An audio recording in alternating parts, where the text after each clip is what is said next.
Detrás del mundo infinito que es la mente del hombre, entre las estrellas que cubren el cielo o en el perfil gastado de las viejas piedras, existen verdades escondidas, otra realidad que apenas vemos.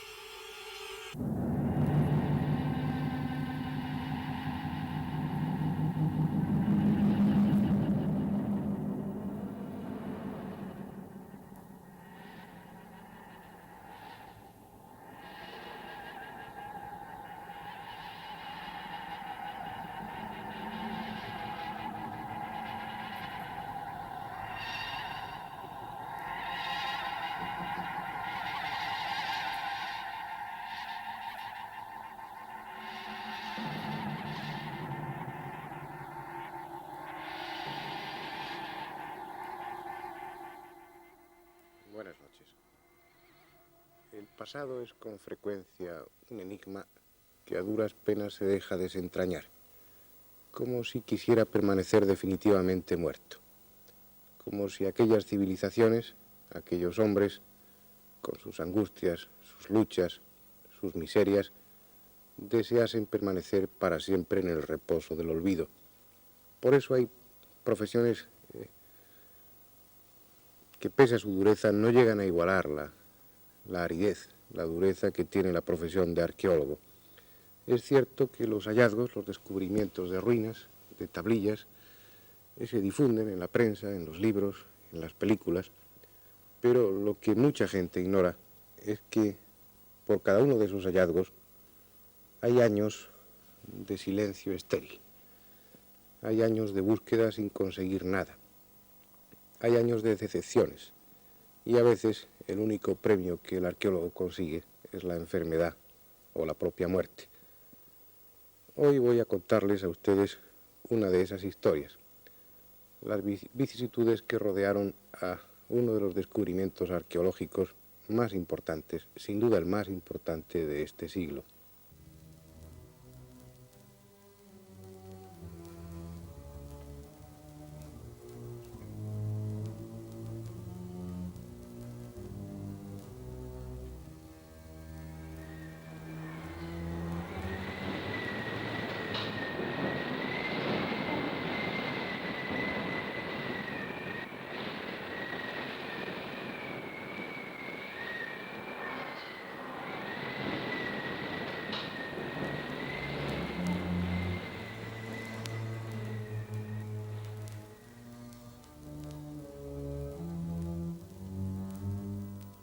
De los restos del pasado, es sin duda Egipto el lugar que mayores sugerencias románticas ofrece.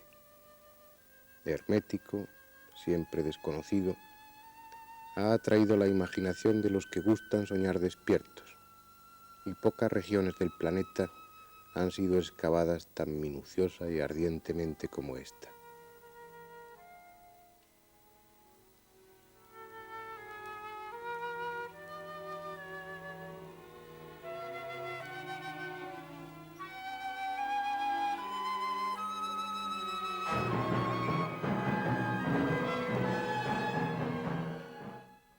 Tantas habían sido las excavaciones realizadas en Egipto que cuando en 1914 la expedición Davis obtuvo permiso para seguir excavando, nadie pensó que se pudiera encontrar algo importante, algo de interés, en el llamado Valle de los Reyes. Este valle es una zona desértica donde se enterraba a los faraones. Las pirámides eran unas tumbas demasiado llamativas y poco después de ser enterrados en ellas, los faraones, los que se dedicaban a saquear, vencían todos los trucos y engaños dispuestos por los arquitectos y llegaban a la cámara sepulcral buscando los tesoros y no dudando en destruir las egregias momias para conseguir las joyas y amuletos dispuestos entre las vendas. Por eso, Tutmosis I de la 18 dinastía, hace unos 3.500 años, decidió que su tumba pasase todo lo desapercibida posible. La hizo subterránea y ocultó la entrada para que nadie turbase su sueño eterno, costumbre que fue seguida desde entonces por los siguientes faraones, siendo aquella zona, el Valle de los Reyes, donde se realizaban los enterramientos. Naturalmente que nada consiguieron. Si las tumbas no eran visibles, los cortesanos y los obreros sí eran sobornables. Y puede decirse que a los cortejos fúnebres les pisaban los talones los profanadores de tumbas. Este era un hecho tan conocido que los sacerdotes y los fieles al difunto trasladaban las momias poco después de su inhumación a otras tumbas antiguas que ya habían sido saqueadas, de tal forma que lo habitual en esas tumbas es no encontrar en ellas los restos de sus propietarios, sino otros, a veces mezclados en confuso montón. A este destino no escaparon las momias de personajes tan importantes como Ramsés II, Setos I o Tutmosis III. No es pues de extrañar que cuando la expedición Davis inició las excavaciones no fuera precisamente el optimismo lo que reinara. Aunque el permiso de excavación se obtuvo en 1914, el inicio de la Primera Guerra Mundial impidió que las excavaciones propiamente dichas comenzasen hasta 1917. Después de esta fecha siguieron 5 años de trabajo inútil, 5 años de decepción para Lord Carnarvon y Howard Carter, que eran los principales artífices de aquella excavación. Fue en noviembre de 1922, cuando ya habían decidido que ese sería el último invierno que excavarían. Fue entonces cuando descubrieron finalmente la tumba, el pasadizo de entrada a la tumba de Tutankamón, un pasadizo que estaba totalmente cegado por la tierra. Mientras iba despejando, Howard Carter sentía dentro de él la esperanza, que no abandona nunca a los egiptólogos, de que tal vez aquella fuera por fin una tumba no profanada, una tumba no saqueada. Llegó a la primera puerta sellada, y pudo comprobar que había sellos de distintas épocas. Incluso descubrió un pequeño túnel que sin duda habían empleado los profanadores siglos antes. Por eso cuando llegó a la segunda puerta sellada había muy pocas esperanzas de que aquello fuera una tumba intacta, fuera una tumba no saqueada. Sin embargo, cuando a través del pequeño agujero que había abierto en esa segunda puerta sellada deslizó su linterna, Howard Carter contempló el más maravilloso espectáculo que jamás se pueda ofrecer a los ojos de ningún arqueólogo. En un informe montón, sin orden alguno, se apilaban decenas de objetos riquísimos, de un valor arqueológico y material inestimable. Cada uno de aquellos objetos justificaba por sí solo la excavación. Allí estaban los carros de guerra de Tutankamón, las camas que utilizó en vida, el trono en el que se sentaba y todos y cada uno de los elementos que el joven faraón había gozado en vida, muchos de ellos construidos en oro y otros materiales nobles. Había una tercera puerta sellada. Con toda seguridad era la puerta que daba entrada a la cámara sepulcral. Y así era realmente. Cuando Carter iluminó, aquello se encontró con una pared de oro macizo. No era una pared de oro, era una de las caras, uno de los lados de un gigantesco sarcófago. Un gigantesco sarcófago que contenía dentro de él otro sarcófago, otro y otro más. Y dentro de ese cuarto sarcófago un ataúd de cuarcita amarilla que encerraba a la momia auténtica. Evidentemente, posiblemente, por primera vez, se había encontrado la momia, los restos de un faraón cuyo descanso no había sido turbado por los saqueadores. Después vino un proceso lento. Todo debía hacerse con orden, con una meticulosidad que era exasperante para los que seguían de cerca aquellas excavaciones, de tal forma que no pudo llegarse propiamente hasta la momia hasta 1926, una fecha en la que ya Lord Carnarvon, y esto en muchos sentidos es trágico, había muerto. Él que había empleado toda su energía, toda su vida casi, en llegar hasta la tumba, hasta la momia de Tutankamón, por seguir ese orden riguroso, esa meticulosidad que es propia de los arqueólogos expertos, de los arqueólogos auténticos, por seguir esas reglas del juego, murió sin llegar a ver la momia de Tutankamón. Por fin, un anatomista, el doctor Derry, dio el primer corte en las vendas que envolvían a la momia de Tutankamón. Había sido un hombre joven que murió casi adolescente y no sabemos por qué fue embalsamado con cierta prisa. Era tal la abundancia de ungüentos que el cadáver estaba prácticamente carbonizado.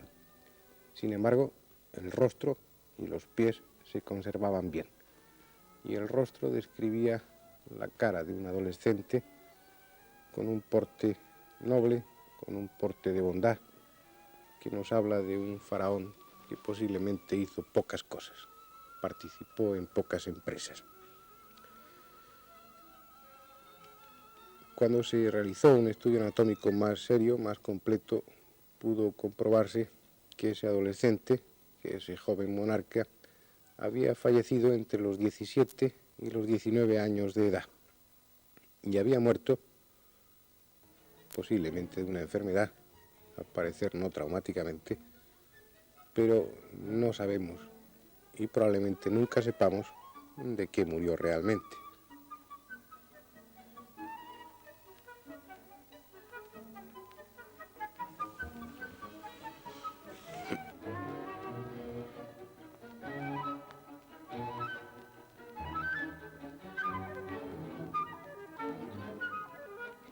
Todo parece indicar que Tutankamón, muerto a los 18 años aproximadamente, no tuvo apenas tiempo de hacer algo importante.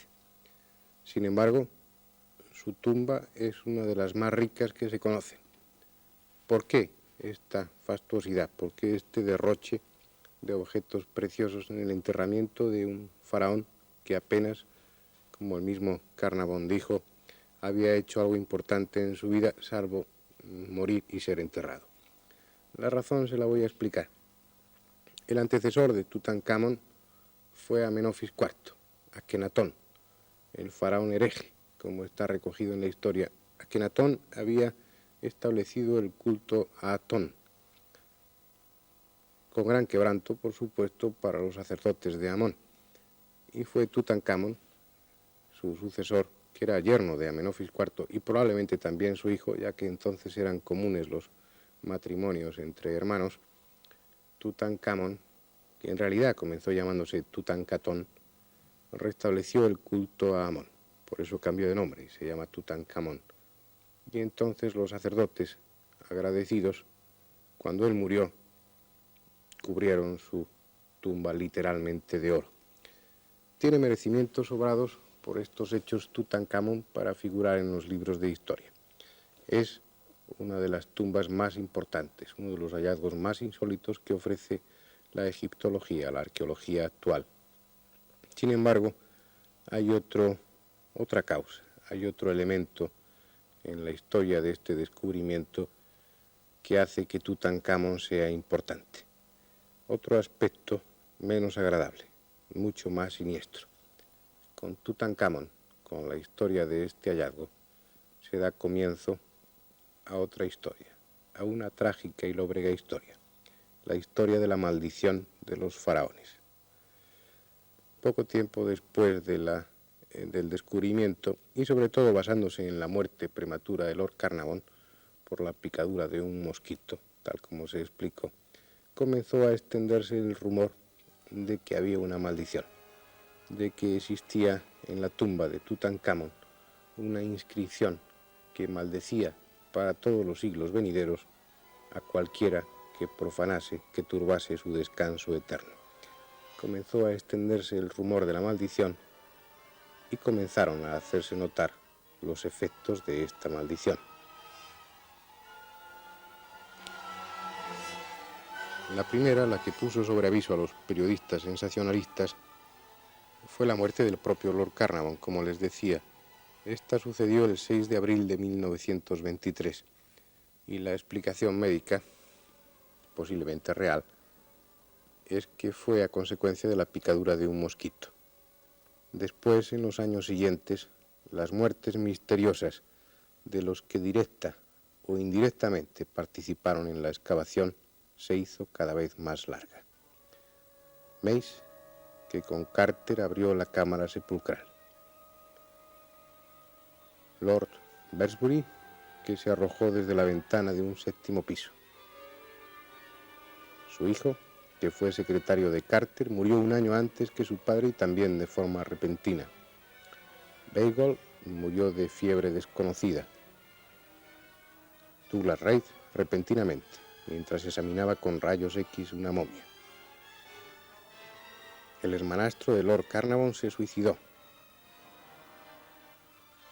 Lady Carnarvon también murió como consecuencia, al parecer, de otra picadura de un insecto. Y la lista se prolongaría con decenas y decenas de muertes más o menos misteriosas de los que de una forma u otra intervinieron en aquel asunto. Todos, o casi todos, murieron en los 5 años siguientes a la profanación de la momia del cuerpo de Tutankamón.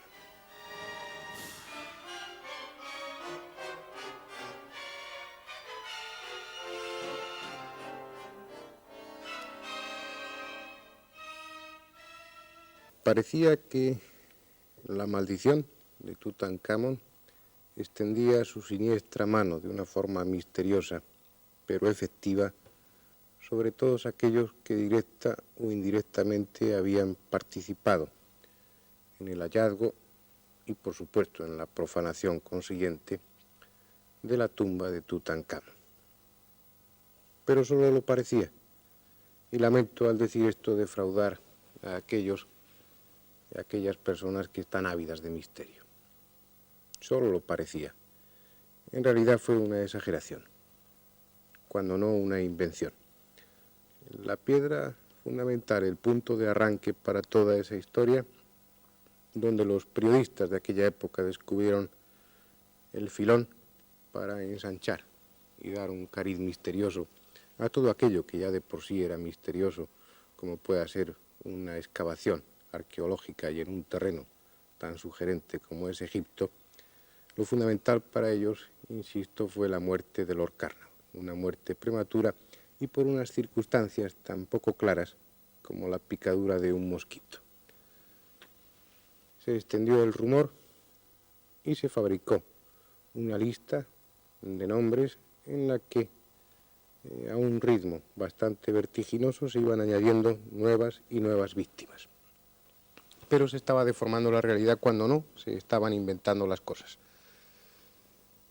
Entre todos esos nombres había muchas personas que no habían participado, ni directa ni indirectamente, en el hallazgo arqueológico. En otros casos, en otros fallecimientos de personas sí relacionadas con el descubrimiento, se ocultaba el hecho de que llevaban meses o incluso años de larga enfermedad. En alguna ocasión se llegó a tal nivel de exageración y de especulación que se mencionaron 2 Carter que habían muerto en circunstancias misteriosas en Estados Unidos. Pero resulta que esos Carter que se mencionó y que se añadieron a la lista no eran parientes en ningún sentido del conocido Howard Carter. Si tenemos en cuenta que un hecho de esta naturaleza, de tal amplitud como es la excavación y el descubrimiento, explotación, análisis, archivo incluso, de unos datos tan complejos como los que conlleva una excavación de este tipo a lo largo de 5, 6, 7 años, si tenemos en cuenta que las personas relacionadas con este hecho se eleva a varios centenares, desde un punto de vista estadístico no puede sorprender, y es totalmente normal, que haya una decena o 2 de personas que mueran en unas circunstancias más o menos misteriosas, sobre todo si contamos con el factor tiempo. Esta lista se confeccionó en los 5 o 6 años siguientes a la fecha del descubrimiento. Pero hay un hecho significativo, un hecho tremendamente importante, que aquellos inventores, los que inventaron la maldición de Tutankamón, no tuvieron en cuenta o silenciaron astutamente. Si hubo un responsable en esa expedición, si hubo un responsable de la profanación de Tutankamón, ese fue Howard Carter. Howard Carter, que era el director arqueológico de la expedición. Un arqueólogo eminente, sumamente hábil, muy prestigiado, y que tenía en sí, en su propia persona, merecimientos más que suficientes para hacer recaer sobre su cabeza todas las iras, todas las maldiciones que Tutankamón o los faraones hubieran podido imaginar. Sin embargo, Howard Carter murió bastantes años después de todos estos acontecimientos y en unas circunstancias totalmente normales. Este es probablemente la piedra angular para rebatir todos estos razonamientos, todas estas especulaciones en torno a la maldición de Tutankamón. Sin embargo, aunque no tuviéramos este elemento, un análisis cuidadoso de esa célebre lista de víctimas de la maldición de los faraones, en este caso concreto de la maldición de Tutankamón, nos demostraría claramente que apenas un 2% de aquella lista fue realmente o podría atribuirse realmente a una maldición. El resto, un amplio porcentaje, fueron exageraciones a nivel periodístico, cuando no auténticas invenciones. De todas formas, no es extraño que esta leyenda de la maldición de los faraones haya tenido su efecto, al menos desde un punto de vista periodístico, y haya estado en cierta manera justificada, puesto que los egiptólogos, los arqueólogos en general, son con cierta frecuencia víctimas de extrañas enfermedades que a veces, por las condiciones sanitarias deficientes de aquellos lugares donde suceden, no da tiempo a veces a trasladar al enfermo a sitios donde hay unas condiciones hospitalarias adecuadas, sino que debe de reducirse a un tratamiento, a un diagnóstico y un tratamiento en unas condiciones bastante precarias. Si las enfermedades son extrañas, no es raro que muera sin haber establecido de una forma clara las causas de esa muerte. Hoy sabemos un poco más. Sabemos, por ejemplo, que la muerte de los arqueólogos es debida en ocasiones a dos enfermedades que no se conocían bien hace algún tiempo y podían ser diagnosticadas con bastante dificultad. Una de ellas es la histoplasmosis, que es una enfermedad transmitida por unos microscópicos hongos que son muy frecuentes entre los detritus de murciélagos y una serie de circunstancias que se dan perfectamente en los lugares subterráneos, lugares que por otra parte se ven obligados a frecuentar los arqueólogos.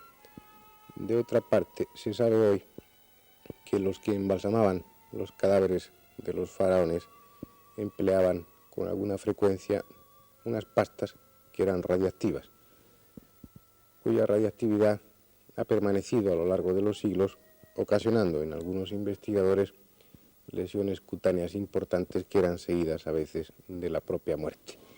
Sean estas las causas o sean otras las causas, lo que sí es claro es que no pueden atribuirse estas muertes a la maldición de los faraones. En las pirámides, en las tumbas, en aquellos sitios donde reposaban los cuerpos, anhelando un descanso eterno de los faraones, de los personajes importantes de aquella época, no había inscripciones que ofrecieran ningún tipo de maldición a los profanadores. Las inscripciones lo que pedían era oraciones y buenas intenciones para el reposo, para el descanso eterno de aquellos que estaban enterrados. No puede hablarse de la maldición de los faraones porque los faraones en este sentido jamás hicieron ningún tipo de maldición.